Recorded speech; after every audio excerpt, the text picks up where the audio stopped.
Hey, sports fans, Coach Nick here, and welcome to the B-Ball Breakdown halftime show between the Thunder and the Wizards. A great little, game we're going here. At least it was exciting, up and down, fast-paced action. What are you thinking about it so far, Dave? I think the Thunder are lucky to be only down 13. The Wizards have outplayed them at both ends of the floor, and they also were super hot to start the game. Like, what they hit their first 8 or 9 shots. Bradley Beal was giving Robertson everything he could handle, and that's odd because Robertson's so good, right? Like, there aren't many guys who are doing that. So Oklahoma City should feel very lucky that the game is this close. Oh, without question. Now, the other thing was they gave up, I think, I wrote it down, they gave up, where is it? 25 points in the first 6 minutes of the first quarter. And they were lucky that they only gave up 25 because there was at least, I think, 2 threes in there that were wide open that they could have hit as well. I mean, it could have been even worse. And then somehow in that middle there, the OKC Thunder were able to sort of get the game a little bit closer with the second teamers in there. But you're right. Most of the shots the Wizards are getting are really good shots, either like right at the rim or open jumpers in rhythm.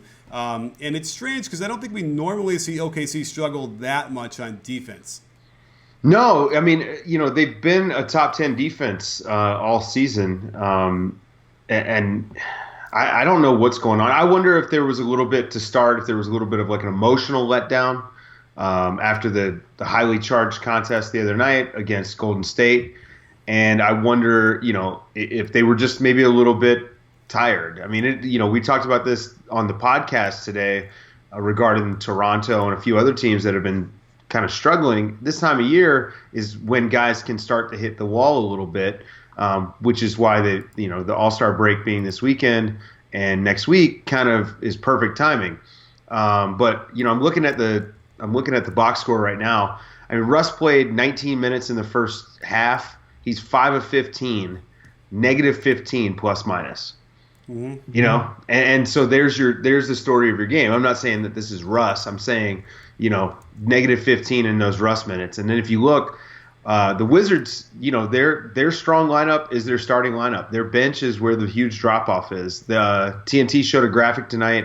They're next to last in points scored in the NBA by the bench. I think it's like 23 and a half points a game. Their starters are, plus 19, plus 18, plus 14, plus 16, and plus 11. Beal is the plus 11, but he's got 3 fouls, so he's been off the bench or off the court for some of this stuff where they go on a little run. So, yeah, it's I don't know. It's not looking good for the Thunder tonight. No, and it looks very good for the Wizards. I mean, they're running their offense. Wall looks good. Let's look at the Wall versus Russell Westbrook matchup, which, it's funny. It isn't really a matchup because one of them ends up getting ball screened off of them, and now it's a mismatch or a big on him or having to contain and the other guy chasing. So we don't always get that kind of one-on-one matchup like we would like. That said, look at the numbers here. So we said Russ is 17 points, 4 assists, very inefficient, whereas John Wall has 12 points on 3 of 7 shooting, much more efficient, 6 for 7 from the line, with Westbrook is 7 for 7 from the line, and then Wall has 6 assists. So he's been setting up his teammates a lot better. 4 turnovers for Wall versus only 1. Wow, Russ. That's weird. Russ was on the verge of several turnovers that somehow he's able to corral, and so we'll see if that maintains. I think the law of averages will dictate he'll get some more in the second half, especially if the game starts to become a little bit more lopsided. You're going to see Russ try and do more. Why aren't they doubling Russ down low when he dribbles down and backs in his man? Well, so like you talked about, some of the off-ball screens to get switches, and then it just seems like they would post up Beal. They haven't had him post up Porter, Otto, but and I think John Wall could probably guard him in the post, but I don't know why they're playing him one-on-one. I think that's a percentage play. I noticed once, and I can't remember who was guarding him at the time. Russ got a post up. They played really great defense, got Russ to pass out to Sabonis for a spot up 3, and you live with that. if that's your defense. I mean, Sabonis is not a good shooter, and anything to get the ball out of Russ's hands, especially in that position. So they've done okay. I don't know if they feel like they need to double, and I think that being up 13, it's working out so far. It certainly is, and I think what we're anticipating is more of the same in the second half, where if they can't solve this issue and keep John Wall from attacking the middle and letting the ball get inside, then they're going to end up continually giving up open shots, and at home, it's not going to be a positive result for the Thunder. That said, who knows? The Wizards could go cold in theory or stop moving the ball. But did you happen to notice Spain pick and roll? They're running it quite a bit and getting layups off of it. Yeah, you and I have talked about it for a while. It's one of my favorite plays to run, and just that second screen on the screener's defender.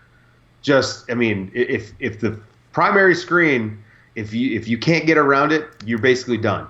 Yeah. And it's a wide open layup. And people ask me on Twitter how you defend it. And I think it's the guy who's screening the ball screener's man has to pick up the ball. Although we did see it get blown up by switching before the ball screen. And that really helped. So we should do a video on that and talk about it. We have some questions. I was able to like a couple here before we get to the end of halftime, which let's see if we can get to really quickly. So we have here... Hibachi asks, what can the Wizards do to fix their bench? Any realistic moves or adjustments? Dave? Realistic moves? I'm not sure. You and I actually talked a little bit today about, some pieces that would be great for them. They obviously are in need of a backup point guard. Trey Burke is just not cutting it. Satoransky, I think he's got potential, but he's not there yet. So they need a backup point guard, but where is there one available? I actually think Deron Williams should be someone. If he gets bought out by the Mavericks, I think that's someone that could really help them a lot. And then I'd love to see them get some help either for their bench or someone that could move Markieff Morris to the second unit.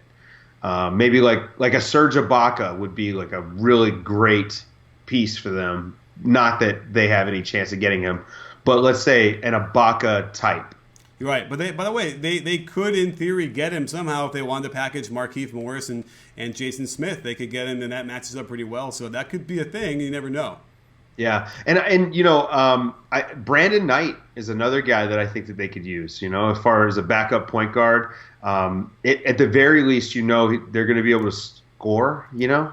So that's worth something. Yeah, and then also they would benefit from having Jan Mahimi just get into shape and get more minutes and put Jason Smith on the bench a lot more. The game has started, but we still have a whole bunch of people here. So let's just finish our question here, another question from Troy Halliburton asks, what is wrong with the Wizards' second unit when Burke is running the team? Should he be off the ball more? Well, I think we just kind of answered that. Burke is just not good. I don't know what it is. I don't know if he ever was better where he was before, but he just, I've seen 2 games in a row now coming down on the break and just trying to shovel a pass. It ends up being so off that they lose a chance of getting a good shot and scoring. That's just unconscionable, the kind of mistakes he makes. So I just don't think he's the guy they need to give any minutes to. Yeah, I agree. I agree with that completely. And I was a big Burke guy when he was coming out of Michigan.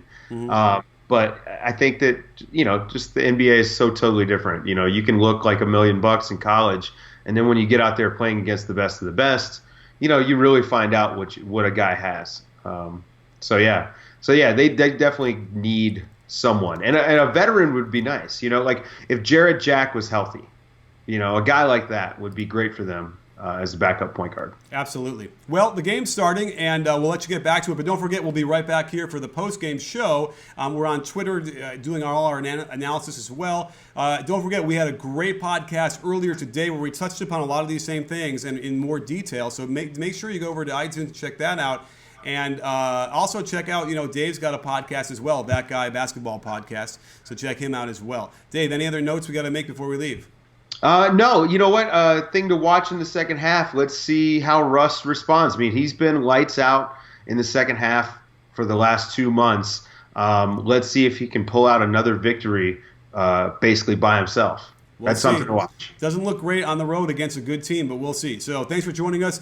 Catch up to us right back here, wherever you got us, Facebook Live, YouTube, or on Periscope. We'll be right here right after the game to talk more about what happened in the second half.